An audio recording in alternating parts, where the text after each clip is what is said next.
واحد بيتشهر بقى، اي واحد بيتشهر بقى من الممثلين يطلع يقول لك ايه، ده انا كنت ببيع كبده، مع انها شغلانه شريفه والله. ده انا كنت ببيع سجق، ده انا كنت بشيل طوب وبطلع السلالم، ده انا كنت شغال في محاره وبشيل اسمنت على كتفي، ده انا كنت بعمل بياض بتاع الشارع، ده انا كنت شغال زبال. مش فاهم يعني يعني انا مش قادر افهم. طب انت بتمثل، انت بتقول الكلام ده ليه يعني؟ بتقول الكلام ده ليه؟ ليه بتقول الكلام ده وبتقلل من المهن دي؟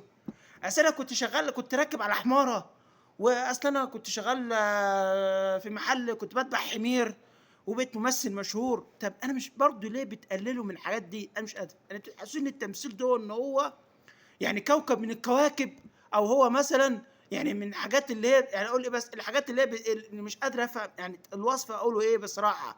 يعني مش عارف انا بصح الفن كانه مثلا